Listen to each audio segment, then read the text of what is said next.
Good day, folks. Good day. Good morning to you if you're in America.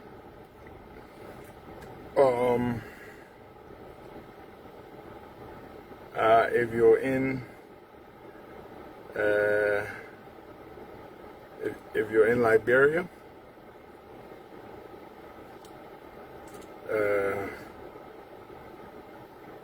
good afternoon to you. And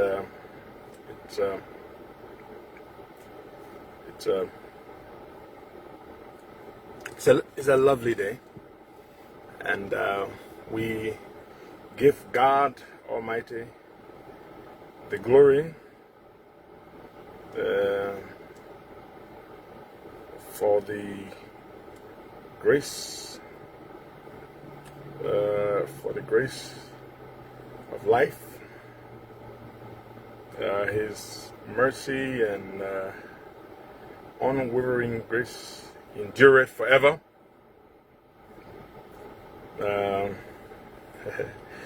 There's a friend of mine, a good friend, very good friend of mine.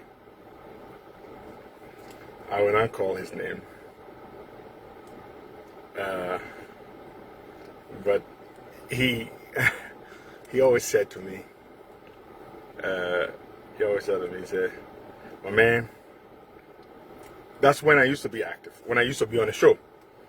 And I mean, a couple of people have said this to me before, but he was one of the people who quite often said this to me. And he will always say to me, "My man, you could make a great pastor. You know, I mean, one of these charismatic churches, these big churches, you know, with thousands and thousands of members. And you could do great." He said, he will always say, if the politics thing didn't work out, you could be a great pastor. And he said, the way you can talk, my man, you know. Yeah. And I will always say to him, look, bro,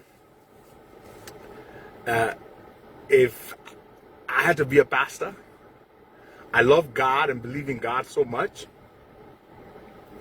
And I have there's this thing about me. I like to be authentic. I like to be true to what I do.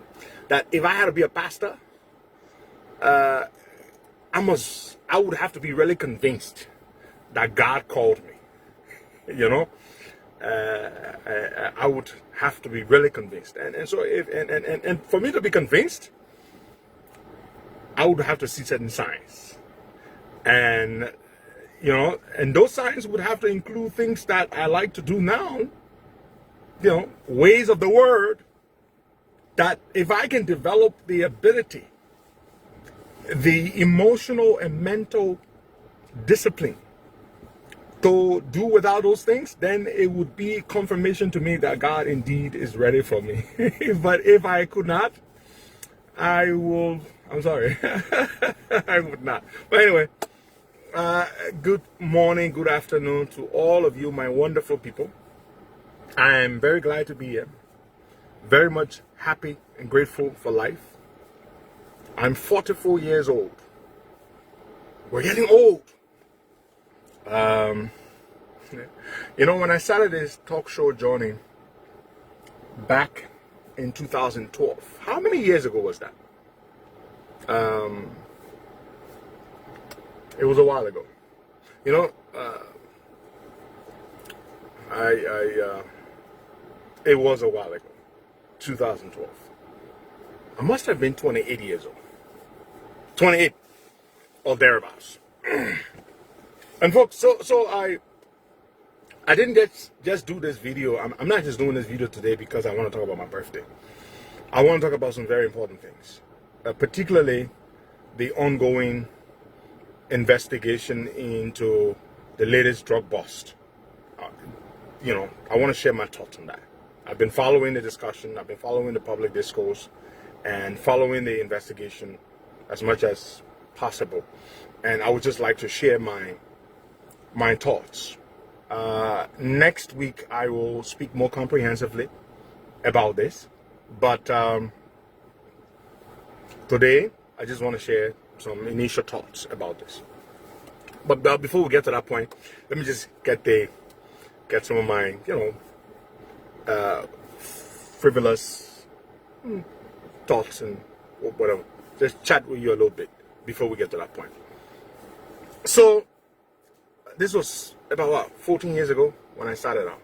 I was pretty young. I was 30 years old when I became D. Henry Costa, that many of you know today. Some of you like, some of you hate, some of you like me today, you hate me tomorrow, depending on what my views are and what side I'm on politically, and and so I get this quite a lot. Some people say to me, my man, you're getting old, look at you, you're getting old. So I think they forget when they started seeing me publicly, I was 30 years old. When many of you started seeing me on social media, I was 30 years old. Today I'm 44. 14 years I've added to my age. So I am no longer the 30-year-old Henry Costa or the 35-year-old Henry Costa. I'm getting old. I got gray and all. Aren't we all getting old? We are all getting old. And old age is a blessing. Because there are many people who did not get to see 44. There are many people who did not get to see 45. There are many people who did not get to see. So it's an incredible blessing to be able to get old. So old age is a blessing. So I want to say good morning to all of you. Thank you all for the love. Thank you for the birthday messages, the posts. I'm deeply humbled and grateful. And I just spoke to my beloved Ente Katumu, the First Lady. She called me, and she was so warm and so loving. And she called to wish me happy birthday. And I had sent her a message to wish her a happy birthday. But she decided not to write me a message back. She decided to call me. So she called. We had a beautiful conversation. And I asked her, I said, Ente Katuma, how are you celebrating the birthday? She said, no, I'm not throwing no party. She's instead doing something for the people. She's working on something that she's going to dedicate at some point later for the birthday, for the Liberian people. That's her way of giving back to the people for her birthday. And so I'm looking forward to attending that ceremony when she's unveiling that she's doing. Yesterday, I also had a pleasure and honor of receiving a call from my uncle, the president. He called me yesterday, and President Bwaka, he said, Henry? I said, yes, uncle. I said, so what's happening for the birthday? And we just chit-chatted. It was a lovely conversation. And so I want to say thank you to the First Lady, Ente Katumu, and His Excellency, the President. My big sister Louise Tama called me, and we had a lovely conversation as well. I woke up to lots of beautiful messages from very good friends. My dear brother, the esteemed Senator Amara Mohammed Kone of Bapulu County, the ECOWAS Court Justice, her honor, Councillor Charlene Brumskin. I couldn't be prouder of Charlene. She's going to do us proud at the ECOWAS Court. And she reached out as well, and lots of wonderful people, lots of people. And some big name people, some ordinary people, but still people, still amazing people. So I want to thank all of you for, and I chatted with the Honorable Vice President this morning. He was very warm, very, very warm, and he wished me happy birthday. Mr. Vice President Jeremiah Kung, I want to say thank you very much. I appreciate. Thank you so much.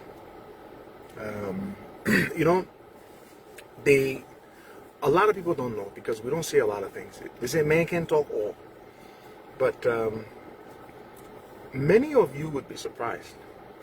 I talk to the Vice President more than I talk to my Uncle Bwaka, the President. Yeah, President Bwaka. That's what I meant to say, of course. I communicate, speak with chat with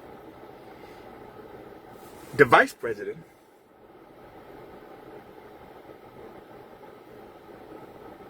more than my uncle, the president.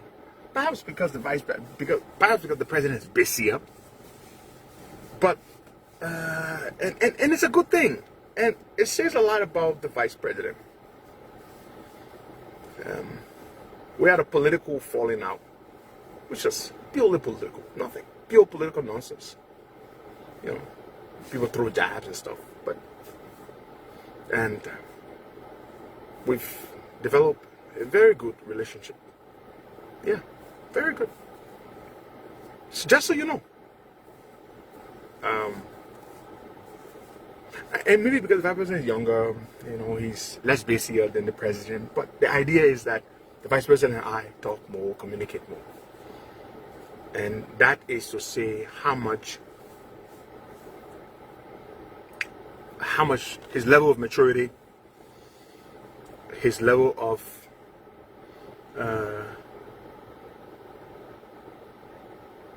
emotional intelligence, his ability to move on. And so, Vice President Jeremiah Kun, I just want to say shout out to you. And shout out to you.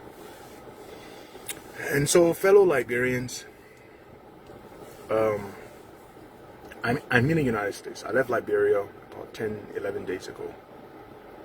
And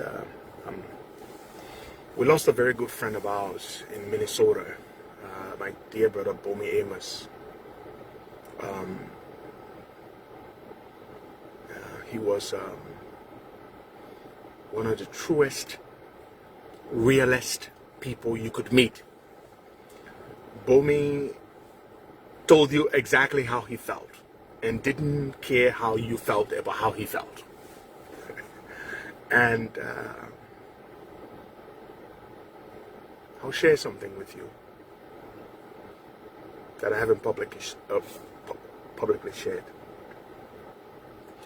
I had a lot of people who supported me when I was politically active. And Bomi was one of my closest and most loyal supporters, and a friend, and a brother. And Bomi supported the Unity Party, President Boakai, as well. When I went to Liberia in 2000, after I had stayed abroad in my brief moment of exile, period of exile for about 2 years, from 2020 to 2022. My first trip to Liberia in 2022, December, we went with about 35 people. It was a large delegation. And Bomi was one of them. Bomi went with us. And he was a very affable guy, likable, cheerful guy. He got along well with everyone. But when politics has a way of dividing people, it does. When I had the falling out with the president and the Unity Party,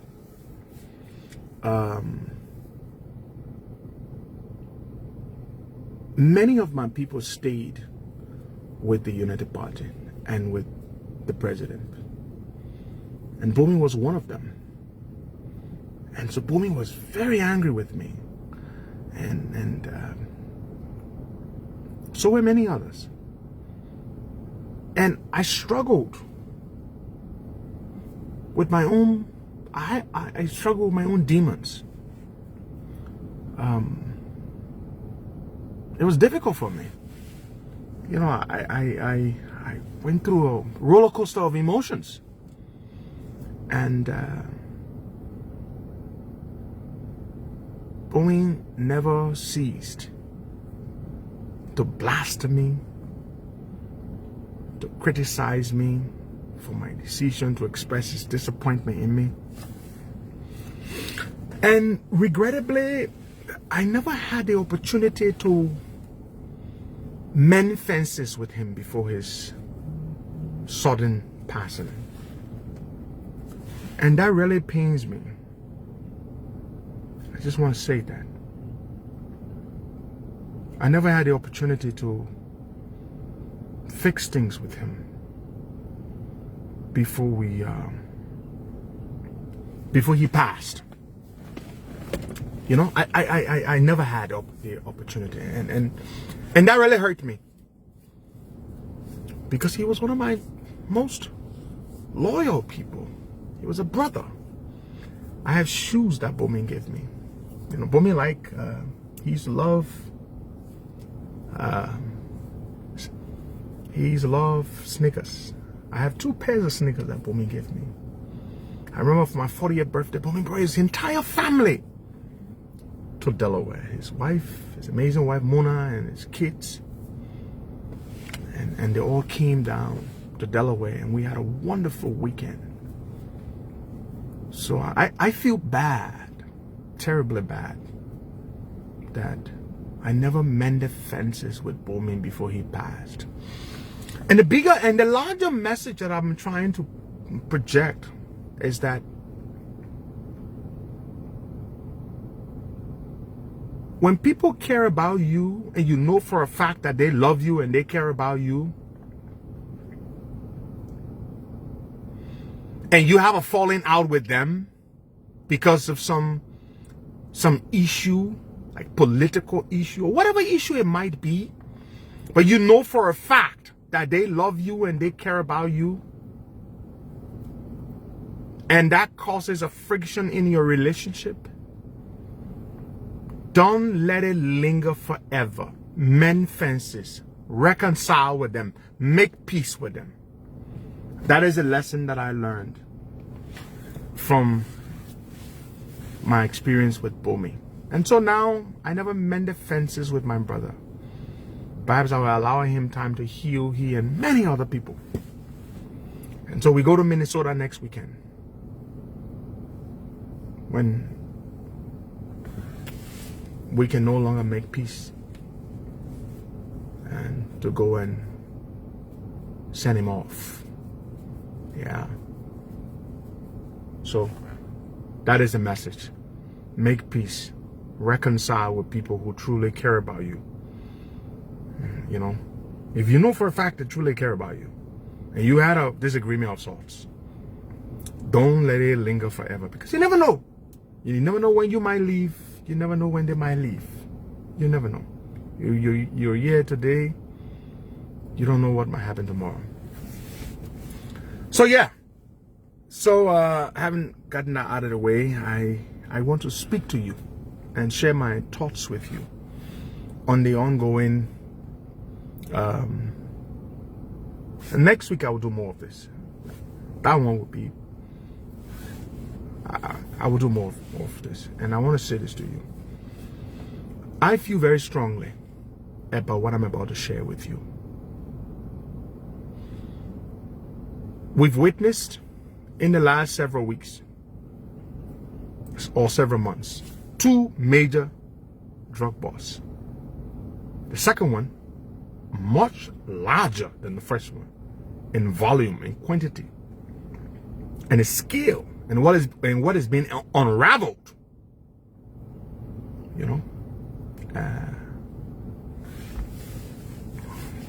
and I want to first, as I've done on Facebook in a post, congratulate the government of Liberia, the president in particular, and his government for their efforts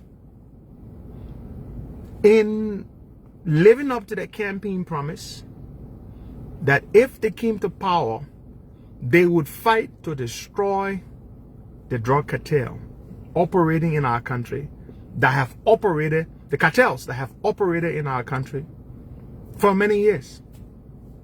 I don't know how many cartels there are operating in Liberia, but we know that there have been many drug busts dating back as far back as when Mrs. Sirleaf was president. And so it is a great thing that we're seeing cartels getting busted today, hundreds of millions of dollars worth of drugs. Cocaine, not meant for Liberian market because we can't afford it. But that this president and his administration have said, we're not going to allow our country to be used as a conduit, as a transit point, to facilitate the movement, the transportation of drugs, contraband to Europe and other markets. We're not going to do that.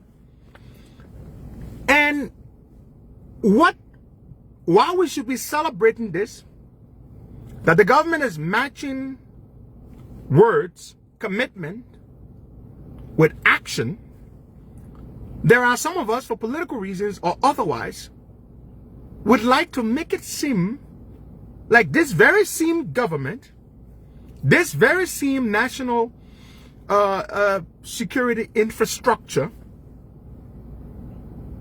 that busted these drug dealers, smugglers, traffickers, whatever you might want to call them, and their local enablers, Liberian enablers, who are government officials, many of them, that people would have you believe that these very same people in government, this very same president, whose administration is doing this, who has moved to fire and suspend senior government officials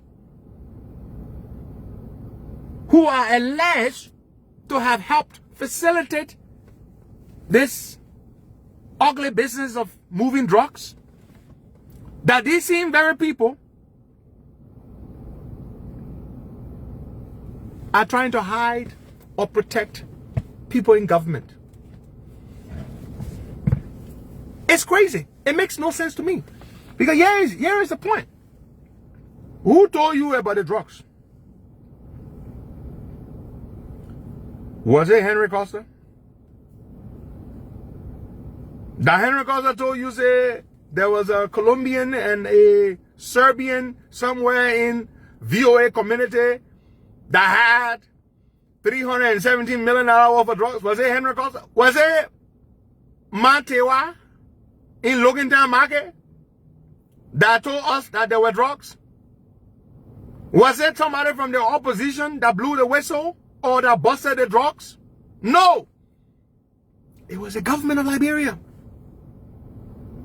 Do you know how much political will it takes to bust these drug dealers who deal in millions, hundreds of millions of dollars, who have so much money to bribe people left and right? Do you know how much political will it takes for the president to dismiss people? Some of the people who have been dismissed and suspended are very close with people in power, the inner circle. Do you know what it takes for that to happen? For them to do that? And so, some people will always be political about everything. But I want to say to you, the Liberian people, on this particular issue, all of us should lend our support, should thank the government, should encourage the government, should encourage the national security infrastructure, the joint security team leading the investigation, the Ministry of Justice leading the prosecutions of these indicted and soon to be indicted individuals, the foreign drug operatives and their local Liberian enablers, government officials whom the president recently suspended and dismissed, soon to be charged and forwarded to court. You have to understand that this is a victory for the country. That the president would request from the Americans speedily, and they speedily responded favorably and sent a team of US DEA agents to help with the investigation. If I got something to hide in my house, you think I will call outside people to come and help me uncover it? outside people who I cannot control. The fact that this president, this government, requested American support, and American support was speedily granted, and we thank the U.S. government for that, says a lot. If they had anything to hide, the worst thing they would have done, or they could do, was to invite the Americans to come on board to help investigate. That's the worst thing they could have done to themselves. You think the USDA will come and help you compromise?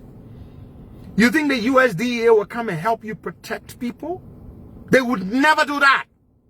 How many of you believe that these drug busts, today we're seeing officials of government getting fired?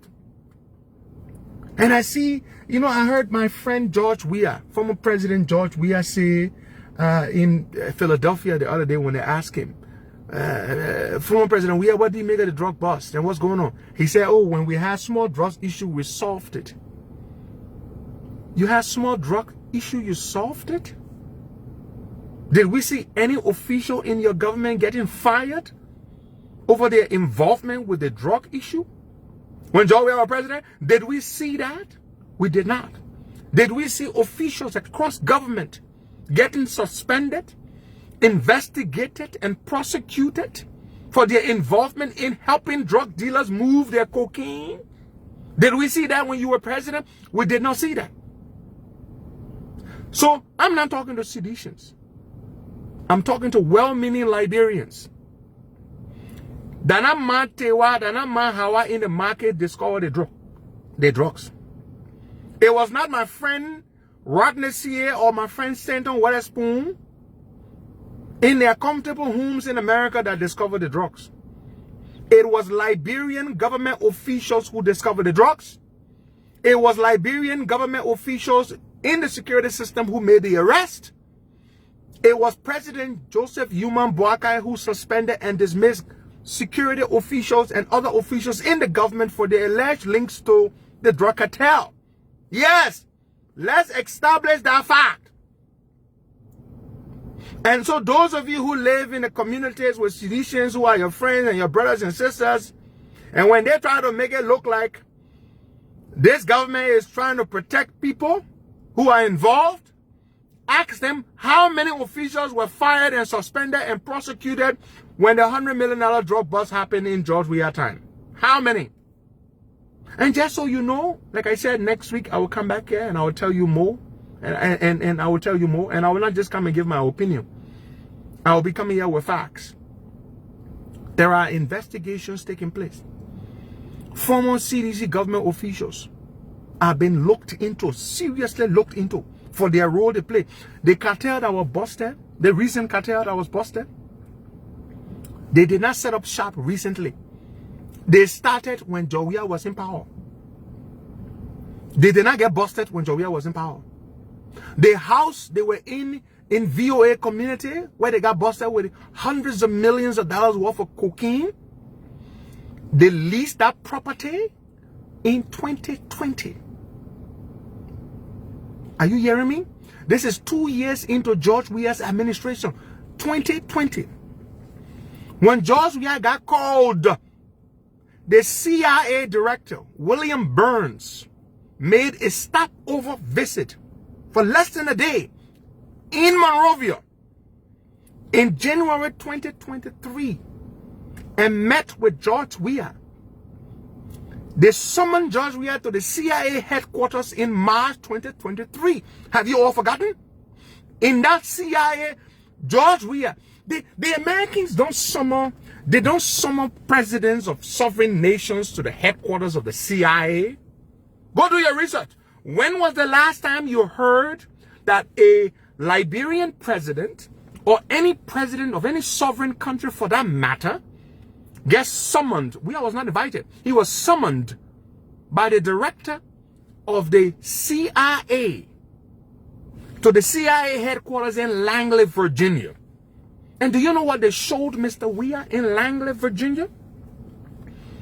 They showed Mr. Weah video documentary evidence of Weah on private jets, moving millions of dirty money, possibly proceeds of drug activity.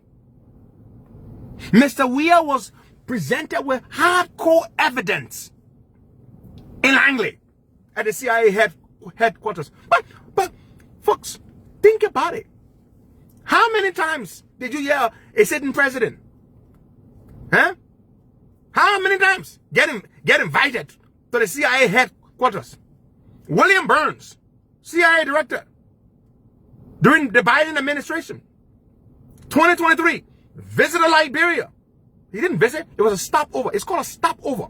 He was flying from somewhere in Africa. He stopped over and told Weah, bring you Sanama Swan to Langley. Let's show you something. And Weah went to Langley in March 2023. And they showed Weah the evidence.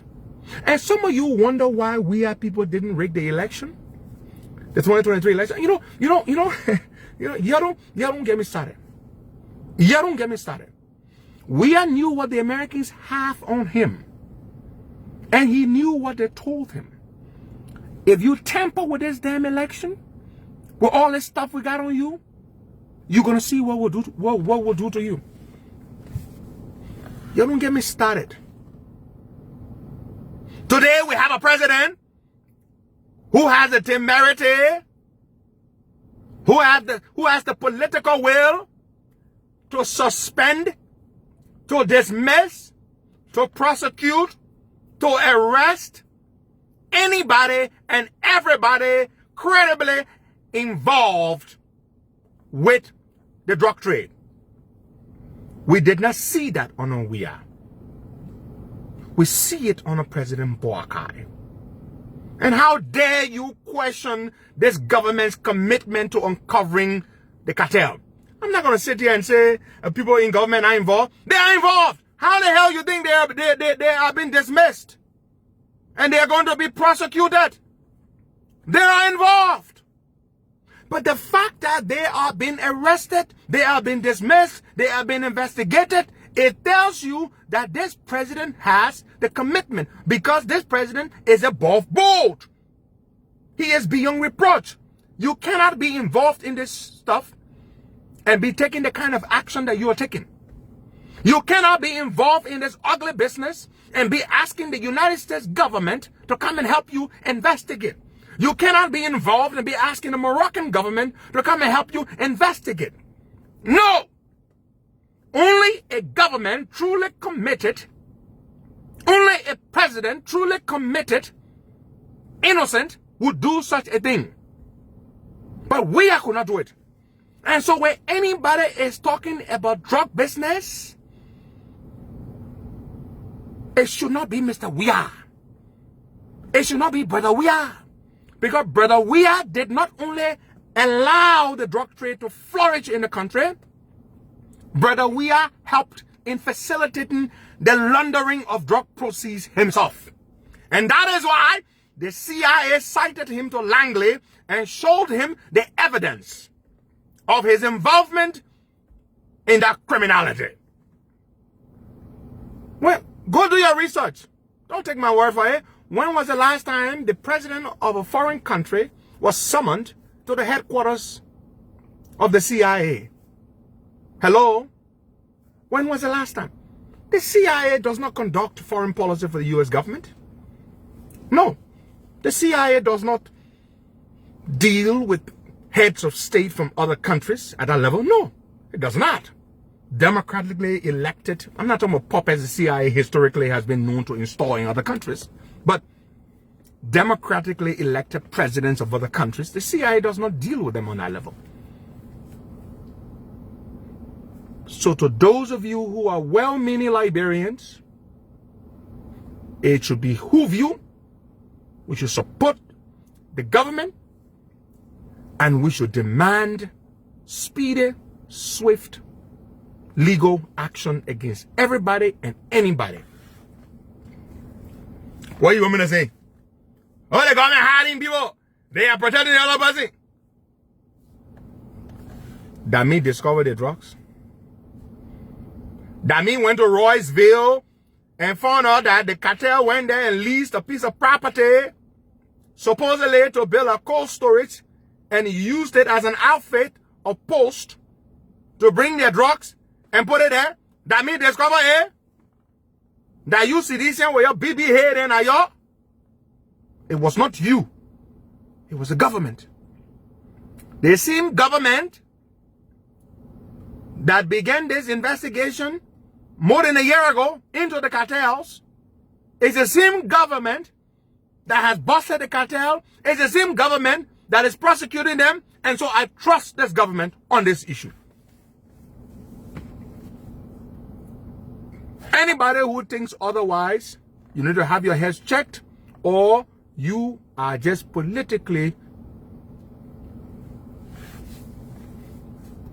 crazy. That's what you are. I'm going to ask you the question. Who was it that discovered the cartel? That you? That me? That man Hawa?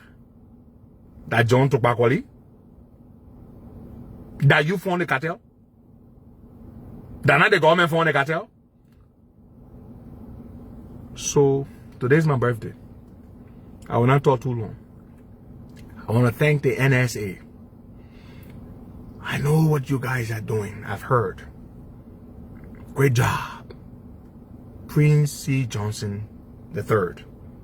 Fantastic job. You and your team. These guys, they're on the money. I want to thank the LNP, the Liberia National Police. Say what you want to say. That Liberia, we all can talk. One thing I know about Liberia, when we hear bad thing, we like to hear bad thing about our friend. Some people they just sit now waiting, they want to hear bad thing about their friend. Oh, some people can want somebody to be involved. I know there are some people who just want me, they want to hear Costa in a drop in the set. Yeah. That there are some people can be praying. Hey God, I pray Boston inside the thing. Oh, Gregory Como. Oh, I pray. You think you can pray somebody into something bad that the henna inside? You think that's how it works? If they're here inside, they must be exposed. If they're involved, they should be exposed and they should be prosecuted.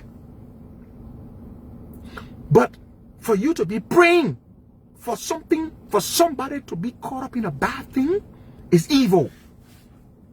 It's evil. Some of you, they're praying for people to be caught up inside. Anybody that's caught up in it, that really did play a role, it's a different thing. I have no sympathy for you. But an innocent person, and you just praying for them to be inside? Hey man. You know, it's sad. It's sad. But the truth of the matter remains. That you discover the drugs. That means discover the drugs. We have the right to ask the hard questions. We have the right to demand answers. It's our country. The country not for President Boakai. The country not for Jeremiah Kuhn. The country for all of us. They are our leaders. When we see them doing what we believe is right, we want to see that right thing being done. But we must almost acknowledge it. We must acknowledge it. We must thank them. We must encourage them. Because you think if Liberia becomes a narco state, do you think it only affects them? It affects us as a country. Guinea-Bissau is officially a narco state. It's a state operated, largely controlled by the cartels. Politicians are bought and paid for by the cartels. That's what a narco state is. We are not a narco state.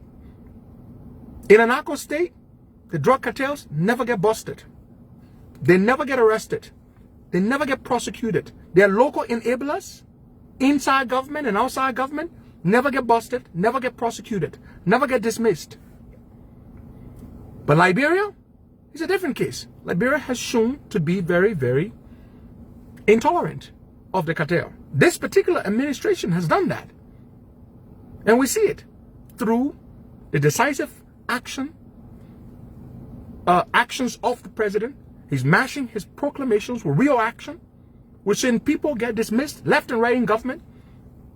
So you want the president to not fire the people? Somebody says, yeah, the evidence there. Oh, the government put involved. The fact that the president has made people for dropping it. So you want him to keep bad people in government who are involved in the drug trade just so it doesn't look ugly that officials of government were involved? No. I would rather him fire them, have them prosecuted for their involvement, than have them stay on board just to hide it so that it does not appear that officials of government are involved. No. And you wait. Like I said, next week I'm going to come back. Today's my birthday. I'm about to leave you. But you wait. Very soon, officials of the old government, some of them are going to get dragged. They're going to get caught up in this. Some former government officials, former CDC government officials, let me clarify and specify that, they are cooperating with the investigators. They are dropping names. They are singing like a canary bird. Oh, they're singing. They are singing. And when they are done singing, when that rendition or those renditions are over, people are going to get nabbed. CDC officials who helped to build the cartel, maintain the cartel, they are going to get picked up and prosecuted. And so we don't care where the axe falls, as long as it falls on those who are guilty and who are responsible for trying to make our country a transit hub for the international drug trade. No. And so I say kudos to President Boakai. Kudos to the Joint Security. Keep up the good job. And next week, I'm going to come back here. I'm going to come back here, and I'm going to come back here with a lot. We will say it as we see it. Anybody involved should be dealt with. But to sit on there and be praying for your friend who are not involved, who are innocent, to be involved, that level of wickedness, we will not condone it. Just watch it. There are some people in the legislature.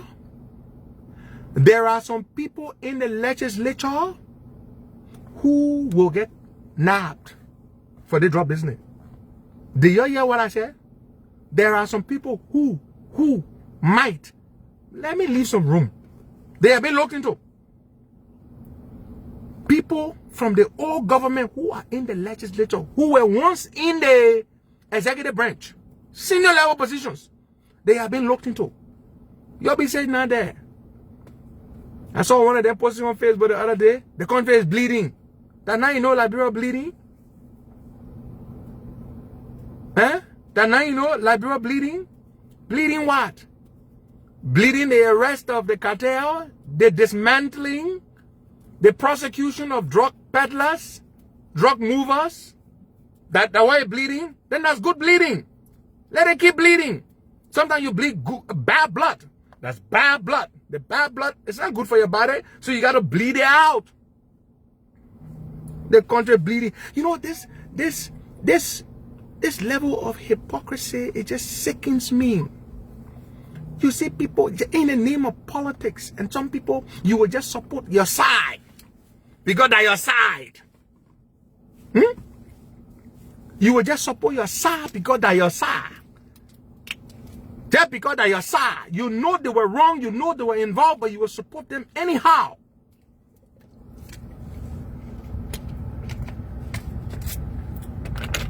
Joe Barker and nobody in Asusu. President Boakai and nobody John Asusu. You know, when you hear in all kind of things as president, you can't take action.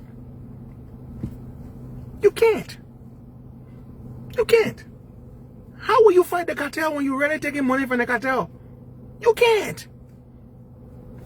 You can't. How will you call the American DEA to come help you investigate when you are really involved? You can't. But when you are innocent, when you are truly committed to dismantling the cartel, then you can do that. Then you can fire people. Then you can prosecute people. Then you can invite the Americans to come and help you investigate and uncover it. That is what you can do.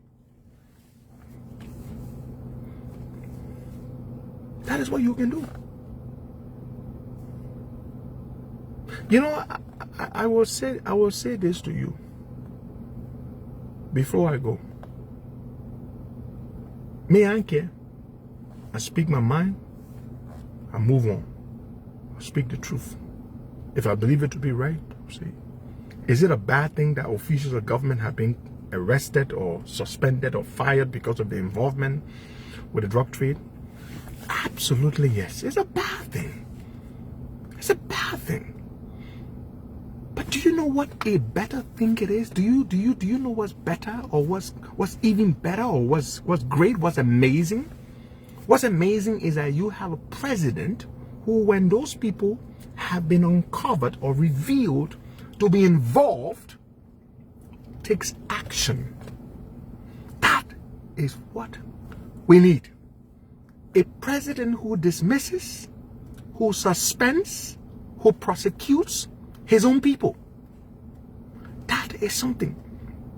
When Samuel Twe then took $25 million from our foreign reserve at the Federal Reserve Bank of New York for the supposed purpose of mapping excess Liberian dollar liquidity in the Liberian economy, and they stole up that damn money.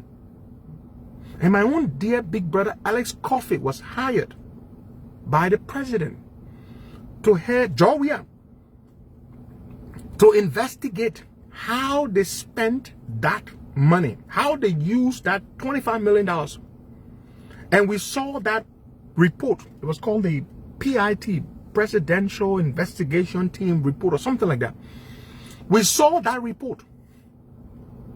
We said these guys lie. Samuel Twe and others lie that they went to money changers, money bureaus, and bought Liberian dollars from them. The investigation team went and found that some of the bureaus, most of the bureaus that were listed and the telephone numbers that were supplied did not exist, or either belong to individuals who had absolutely no dealing whatsoever with the so-called map-up team. That report was made public. We all saw it. 25 million United States dollars of our country's meager resources stolen by Weah and his people. Mr. Weah promised action. What action did Mr. Weah take? None. Zero. Zilch. Then they seen Bugger dares open his mouth to say, when we had small drug issue, we dealt with a small drug issue. Let me say this to you. Unity Party is far from perfect. I say this to people all the time. I got my issues with them. I got personal issues with a lot of people in Unity Party for the way they treated me. I got my issues with them. But can you compare this level of leadership with what we had? The other day I saw some of you people, you know, y'all can piss me the hell off. Sometimes I just want to come back to do Talkshow to just put you on my knees and whip you like my 5-year-old son. My son 10 now, but I mean, like, he's so big I can't put him on my knees. But I mean, like, if he were 5, spank his behind. The other day I saw some of your on social media talking, oh, the president go to his, they were complaining that Georgia went to see his son play football, but yeah, the president go to his son Tantan, you know, launch his album, and the president his EP. You know, those of you know the music thing, EP, I think EP stands for extended play or whatever, what they call it. And the president went in his community to a local entertainment center where his son, who has a passion for music, Tantan, he was launching his album. It was a low-key event. President and his wife. They didn't go there as president and wife. They went there as father and mother to their son, Tantan. He was launching a song. He didn't carry the whole government there. He just went Saturday in the evening on a Saturday. And I saw some of you people say, oh, the president, they were complaining that Jovia went to Qatar to go see his son play football. You're stupid. Jovia told $2.5 million and told 40 plus people to go to Qatar for 48 days, almost 2 months to see his son play football. You want to compare that to President Boakai? Literally, he could have walked from his residence to that entertainment place to see his son launch his EP. And you want to compare that to Jovia leaving the country, abandoning the country to McGill, in McGill's care, for 48 days and going abroad to watch his son play football and took a whopping $2.5 million to go? How dare you try to compare that? Something wrong with you? Your brain fried? Did you scramble your brain? You know, the thing is not even defending. You don't even need to defend. Because what's there to defend? I mean, Joe Biden doesn't need me defending him. But the thing is just so damn annoying that you will even dare to make comparison. The man went right there next to his house. He and his wife, the first lady, to see their son. I saw Uncle Joe's face in the place. It was in an evening. Their son launches new record. And the president sitting down there. Look, and I could see the thing, and I was looking at Uncle Joe's face, and I see the expression. Knowing him, I could just tell what was going on when I saw the expression on his face. And Katumu just smiling. They are parents.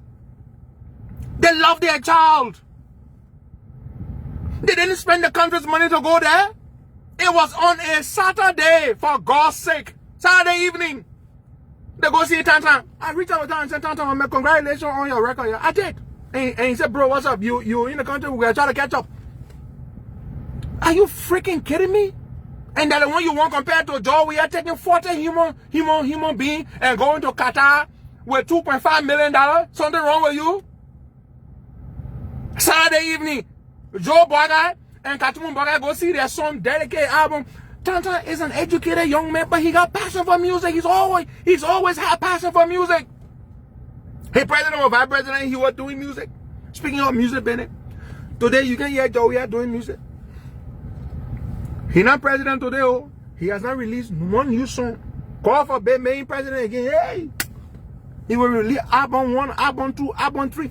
Why doesn't the guy release new music, new songs when he's not in power? Have you all wondered? He becomes even more playful when you make him president. All the time he got on his hands now, he ain't put no new song out here. But just get him power again. He gonna go in the studio. Have you not thought about it? All the time he got on his hands. He will not make new music. So, you know, the hypocrisy is what gets to me. There are legitimate issues on which you can disagree and criticize this government. You can do that. You think I agree with them on everything? I don't. But what vexes me and what annoys me is the hypocrisy. Everything not right with this government. No government ever gets it right 100%. Nobody does. There are many issues. But how dare you try to draw this comparison, make this moral equivalency? Oh yeah, Joe, yeah, did it. Or they were complaining. Oh yeah, Joe Bagaya, go see his song release album. Something wrong with you? And so I want to say thank you once again. Thanks to the Vice President for the birthday greetings, for the birthday message. Thanks to my beloved Ente Katumu for the call this morning. I appreciate you. Happy birthday to you. Keep doing what you do for the Liberian people. Thanks to my beloved Uncle Joe for the call yesterday. Thank you all so much. Thanks to all my friends. Thanks to all my people. And God bless you all. and I wish you all a lovely day. So yeah, that's it pretty much. Nothing else I have to say. But next week I will be back. Today I'm not firing too much, but I'll come back next week. Okay, bye bye. Hey, no man, my be like they get for nobody more. I tell you exactly how I feel. Bye bye.